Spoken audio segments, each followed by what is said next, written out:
เหมียวเหมียวเหมียวเหมียวมานั่งให้กำลังใจหลวงปู่อุ้ยใครเอ่ยพระด้านหนวดกับศรีสุดากับพระด้านหนวดนั่งเล่นนอนเล่นตรงนี้เนาะหลวงปู่เก็บกวาดใบไม้ตรงนี้ครับแล้ววันนี้ก็ทำงานเช่นเดิม เช่นเดิมนะกวาดใช้ไม้กวาดแล้วนะเพื่อจะได้ออกกำลังกายด้วยนะวัดก็จะได้สะอาดขึ้นก็ให้อาหารน้องเหมียวเรียบร้อยแล้วในบ้านทั้งที่บ้านทั้งด้านนอกนี่นะเดี๋ยวกินข้าวแล้วก็มานั่งเล่นกันข้างในนู้นก็เดี๋ยวค่อยไปเก็บข้างนอกนี่ก่อนเนาะเพราะว่าเขากำลังกินอาหารกันยังไม่ครบทุกเหมียวจะวางไว้ให้หมดเรียบร้อยหมดแล้วหลังจากเขากินเสร็จแล้วสักใกล้ๆเพลนั่นเขาก็ไปเก็บ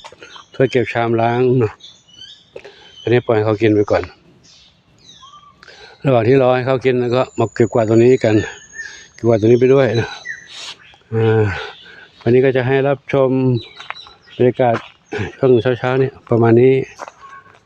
สบายไม่ต้องซีเรียสอะไรนะทำงานไปเรื่อยๆตามกำลังที่มีอยู่นี่ครับถ้าน้องเหมียวก็มีอาหารที่หลวงปู่ซื้อมาจากร้านอาหารสดข้าวสารหุงให้กับน้องเหมียวคู่กับเนื้อไก่กินเรียบร้อยแล้วเนาะก็จะให้เฉพาะมื้อเช้านะอาหารสดมื้อกลางวันก็ไม่กินละตอนนี้นะแล้วตอนเย็นก็จะให้กินอาหารเม็ด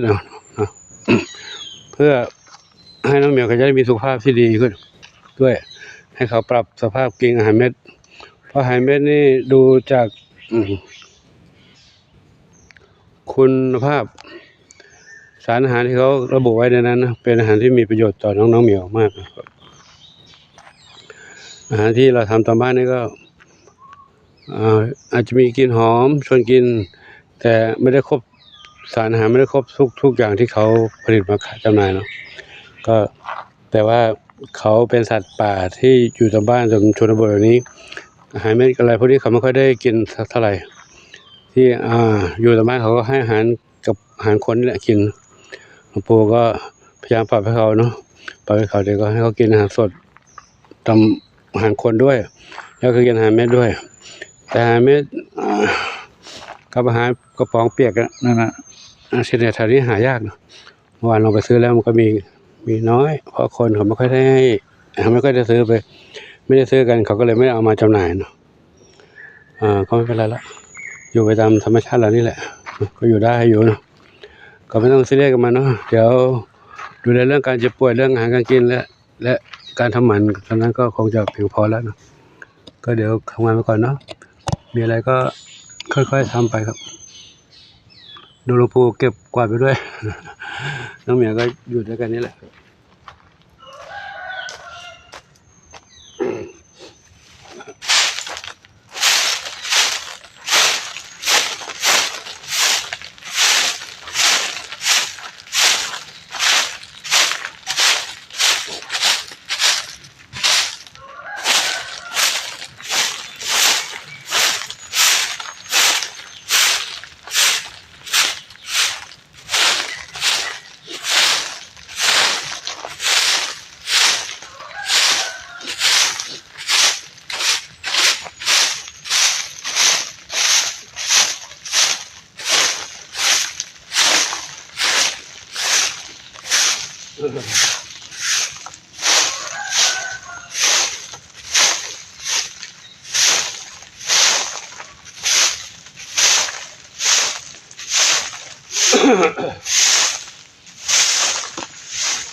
อะไรล่ะพี่หนวดพี่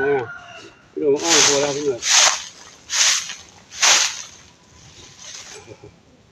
อากาศเนี่ยอากาศยังหนาวเย็นอยู่เป็นหวัดเป็นไอด้วยเจ็บคอโอ้ยปวดล้มเลยมาข้างแข้งข้างขานวดข้างแข้งข้างขามาให้อุ้มโอ้ยให้อุ้มตลอดได้ไงทำงานก่อนอุ้มตลอดอ้อมเป็นเด็กไปได้อ้อมเป็นเด็กไปได้ตัวใหญ่แล้วเนี่ย